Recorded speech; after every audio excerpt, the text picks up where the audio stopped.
Hi guys. इस video lecture में हम लिंकेज का हिस्टोरिकल पर्सपेक्टिव देखेंगे कि किस टाइप से एडवांसमेंट हुआ, किस टाइप से जो लिंकेज का जो कंसेप्ट है वो सामने आया। तो लिंकेज की जो घटना है इसको नोटिस किया था Walter Sutton 1903, Boveri 1902, Bateson and Punnett 1906। इन्होंने बताया, इस घटना को प्रदर्शित किया कि एक क्रोमोसोम के ऊपर बहुत सारे जीन्स प्रेजेंट होते हैं। ठीक है, इन्होंने क्या देखा, इन्होंने डाई हाइब्रिड क्रॉस करवाए। ठीक है, और डाई हाइब्रिड क्रॉस के अंदर देखा कि इन्होंने इनका जो रेशो था F2 रेशो वो 9:3:3:1 जो कि एक्सपेक्टेड होता है एक डाई हाइब्रिड क्रॉस के अंदर, इससे बहुत ज़्यादा डिफरेंट था। ठीक है, लेकिन जो लिंकेज की जो थियरी है आगे हम देखेंगे ये किसने प्रपोज की थी, थॉमस हंट मॉर्गन ने। तो थॉमस हंट मॉर्गन वो साइंटिस्ट थे जिन्होंने लिंकेज की थियरी प्रपोज की थी। तो क्रोमोसोमल कंसेप्ट ऑफ लिंकेज आया था, तो मॉर्गन और कासल ने वो प्रेजेंट किया था। तो वन बाय वन कुछ जो कंसेप्ट्स हैं वो हम देख लेते हैं। तो सबसे पहला जो कंसेप्ट था ये दिया था सटन एंड बावेरी ने।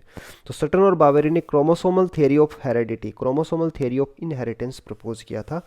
इन्होंने बताया कि मेंडल के फैक्टर्स और क्रोमोसोम्स, इनका बिहेवियर पैरेलल होता है, इनका बिहेवियर समान होता है।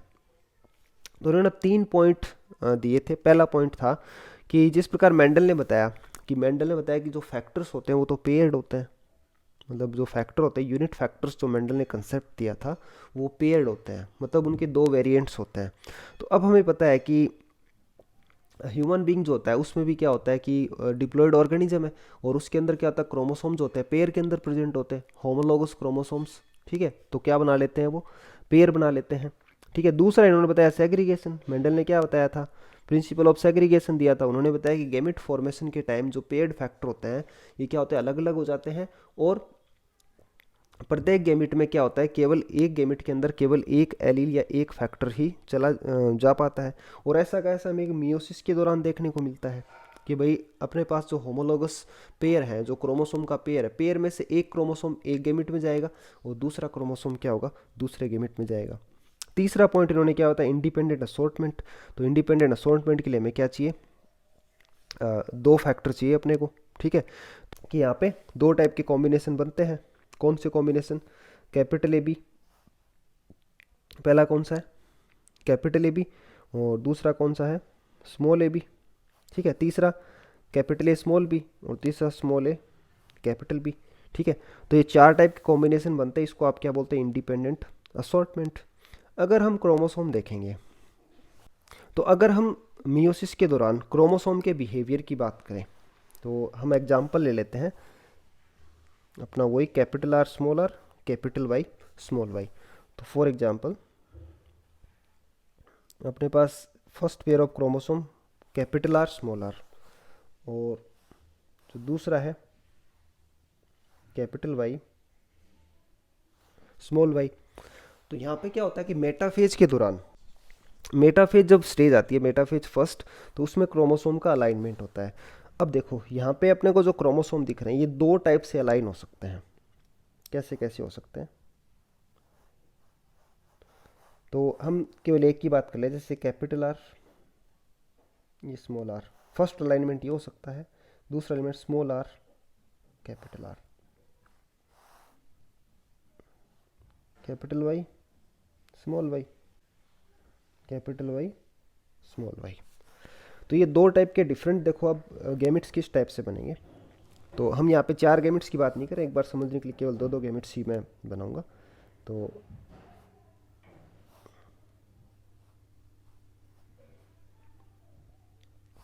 तो फर्स्ट जो है आपका कैपिटल आर कैपिटल वाई, दूसरा स्मॉल आर स्मॉल वाई, ये कौन से पेरेंटल। उसके third small R capital Y, और fourth capital R small Y. इस टाइप से कितने टाइप के गेमेट बने अपने पास, चार टाइप के। तो ये क्रोमोसोम जो आपको दिख रहे हैं, जो लाइंस दिख रही हैं, ये क्या है, इसको हम क्रोमोसोम मान रहे हैं। ठीक है, तो यहाँ से पता चल रहा है कि क्रोमोसोम और जो मेंडल ने जो फैक्टर्स बताए थे इनका बिहेवियर क्या होता है, पैरेलल होता है। तो 3 पॉइंट्स यहाँ पे नोटिस किए गए, 3 पॉइंट्स यहाँ पे बताए गए सटन और बावेरी के द्वारा। पेयरिंग, क्रोमोसोम जिस प्रकार पेयर्ड होते हैं, मेंडेलियन फैक्टर्स भी क्या होते हैं, पेयर्ड होते हैं। सेग्रीगेशन, तो जिस प्रकार मेंडेलियन फैक्टर्स अलग अलग गैमेट के अंदर जाते हैं, उसी प्रकार से जो होमोलोगस क्रोमोसोम होते हैं एक पेयर के अंदर, वो भी क्या होते हैं, अलग अलग गैमेट्स के अंदर जाते हैं। और जिस प्रकार Mendelian factors independent assortment show करते हैं, उसी प्रकार क्रोमोसोम भी इंडिपेंडेंट असॉर्टमेंट शो करते हैं। सटन्स हाइपोथेसिस, सटन ने क्या बताया? सटन ने बताया कि क्रोमोसोम के ऊपर हेरिडिटरी यूनिट्स या जीन्स पाए जाते हैं, कि भाई जो क्रोमोसोम होता है इसके ऊपर जीन्स या आनुवंशिकी की जो इकाइयाँ होती है, हेरिडिटरी यूनिट्स होती हैं, वो प्रेजेंट होती है। ठीक है, और उन्होंने क्या बताया कि हेरिडिटरी यूनिट्स या जीन्स का जो नंबर होता है वो क्रोमोसोम के कंपैरिजन में बहुत बहुत ज़्यादा होता है। ठीक है, तो इससे क्या क्या कंक्लूजन निकलता है कि प्रत्येक क्रोमोसोम के ऊपर बहुत सारे जीन्स पाए जाते हैं। ठीक है, और गैमिट फॉर्मेशन के टाइम, मतलब मियोसिस के टाइम क्या होता है कि क्रोमोसोम्स होते हैं वो गैमिट्स के अंदर जाते हैं। ठीक है, और इसके साथ साथ क्या होगा कि भाई क्रोमोसोम के ऊपर जीन प्रेजेंट है तो वो भी क्या होगा, उनके साथ साथ मूव करेंगे। ठीक है, तो इस प्रकार एक क्रोमोसोम के ऊपर जो जीन्स लोकेटेड होंगे, एक क्रोमोसोम के ऊपर जितने भी जीन्स होंगे वो एक साथ क्या करते हैं, उस गैमेट के अंदर चले जाते हैं, एक साथ उस ऑफस्प्रिंग के अंदर चले जाते हैं। इसका मतलब क्या हुआ कि एक सेम क्रोमोसोम के ऊपर जो जीन्स प्रेजेंट होते हैं वो एक दूसरे से लिंक्ड होते हैं, एक साथ इनहेरिट होते हैं। लेकिन सटन इसका कोई एक्सपेरिमेंटल प्रूफ नहीं दे पाए, तो इस वजह से इनकी थ्योरी को ज़्यादा एक्सेप्ट उस टाइम नहीं किया गया। उसके बाद बैटसन और पन्नेट आए, तो बैटसन और पन्नेट ने coupling and repulsion hypothesis propose की थी। ठीक है, तो ये वो पॉइंट था जहाँ पे लिंकेज को सबसे पहले ऑब्जर्व किया गया। ठीक है, तो बैटसन, सोंडर और पन्नेट जो थे, इन्होंने सबसे पहले स्वीट पी के अंदर लिंकेज को ऑब्जर्व किया, लेकिन इसको डिस्क्राइब कैसे किया, कपलिंग के रूप में डिस्क्राइब किया।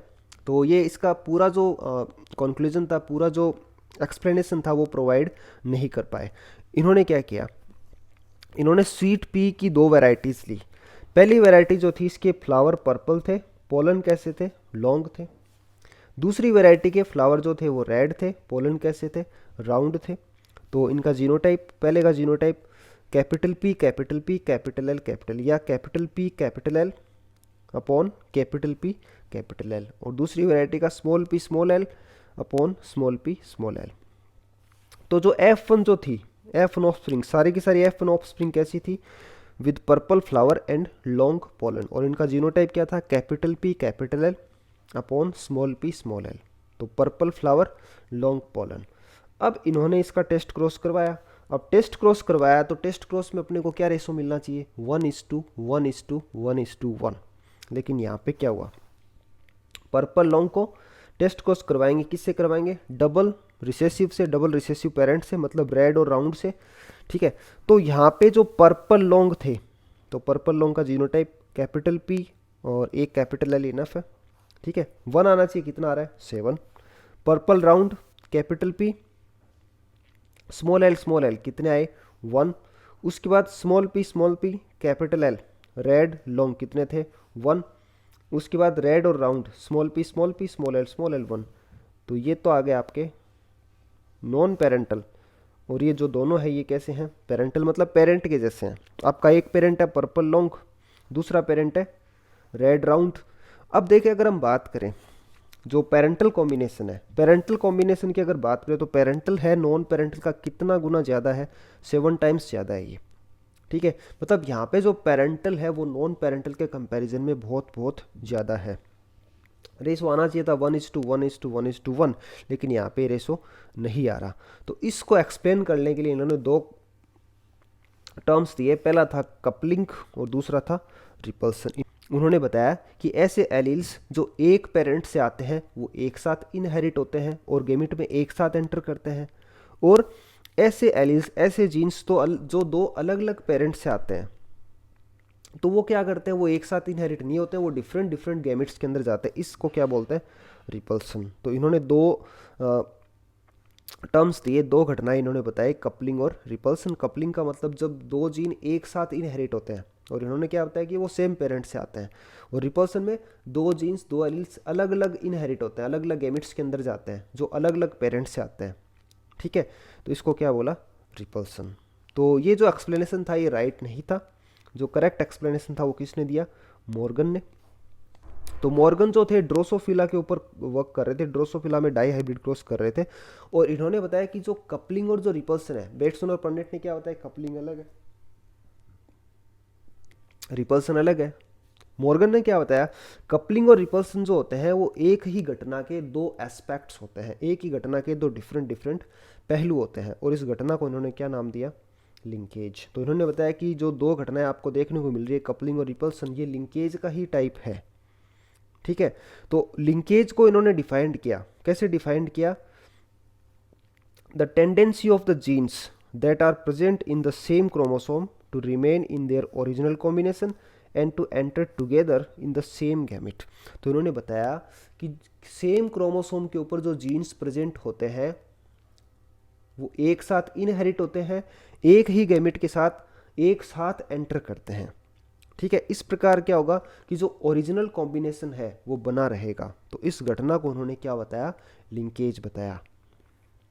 उसके बाद मॉर्गन और कासल आए।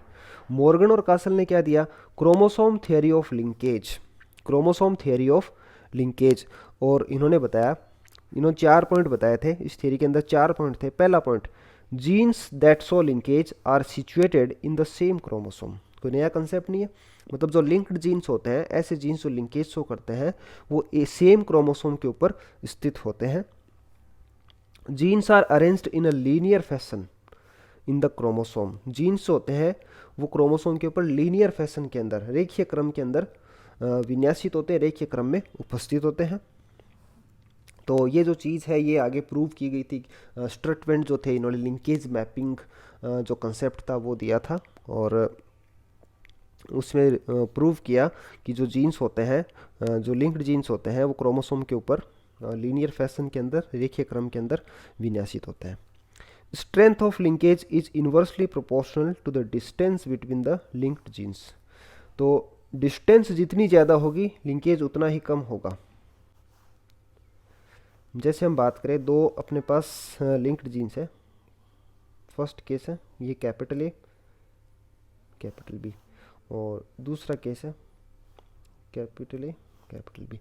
तो फर्स्ट केस के अंदर ए और बी के बीच की डिस्टेंस कम है, और सेकंड केस में ए और बी के बीच की डिस्टेंस ज़्यादा है। तो अगर हम क्रॉसिंग ओवर की बात करें तो जो सेकंड केस है इसके अंदर क्रॉसिंग ओवर इजीली हो जाएगा, और अगर हम फर्स्ट केस की बात करें तो इसके अंदर जो क्रॉसिंग ओवर की फ्रीक्वेंसी होगी वो क्या होगी, कम होगी। कि भाई जितना ज़्यादा सेगमेंट जितना बड़ा होगा, ठीक है, क्रॉसिंग ओवर की फ्रीक्वेंसी उतनी ही ज़्यादा होगी। अब क्रॉसिंग ओवर लिंकेज जो होते हैं एक दूसरे के ऑपोजिट होते हैं। ठीक है, तो linkage is inversely proportional to crossing over. तो डिस्टेंस जितनी ज़्यादा होगी क्रॉसिंग ओवर उतना ही ज़्यादा होगा, और लिंकेज उतना ही कम होगा। डिस्टेंस जितनी कम होगी लिंकेज उतना ही ज़्यादा होगा, क्रॉसिंग ओवर उतनी ही कम होगी। मतलब लिंकेज की जो स्ट्रेंथ होती है वो लिंक्ड जीन के बीच में जो डिस्टेंस होती है उसके इन्वर्सली प्रोपोर्शनल होती है, उसके व्युत्क्रमानुपाती होती है। चौथा पॉइंट है, linked genes remain in their original combination during the course of inheritance. की जो लिंक्ड जीन्स होते हैं वो अपने ओरिजिनल कॉम्बिनेशन को रिटेन करते हैं, अपने ओरिजिनल कॉम्बिनेशन को में रहते हैं। मतलब इस अगर हम क्रॉस करेंगे तो हमें क्या देखने को मिलेगा, जो पेरेंटल कॉम्बिनेशन है उनका प्रोपोर्शन नॉन पेरेंटल की तुलना में बहुत बहुत ज़्यादा मिलेगा। तो ये कुछ इंट्रोडक्शन था। हमने देखा कि लिंकेज क्या होता है, लिंकेज ग्रुप क्या होता है, लिंक्ड जीन्स क्या होते हैं, और जो डिफरेंट कंसेप्ट्स दिए डिफरेंट जो हाइपोथेसिस दी गई डिफरेंट साइंटिस्ट के द्वारा वो हमने डिस्कस किया। अब जो नेक्स्ट क्लास है उसके अंदर हम देखेंगे कि ये जो लिंक्ड जीन्स होते हैं इनका अरेंजमेंट किस टाइप का होता है, और लिंकेज का टाइप देखेंगे, कंप्लीट लिंकेज, इनकम्प्लीट लिंकेज, और इनको जस्टिफाई करेंगे कुछ एग्जांपल्स के साथ। So that's all we have. Thank you so much.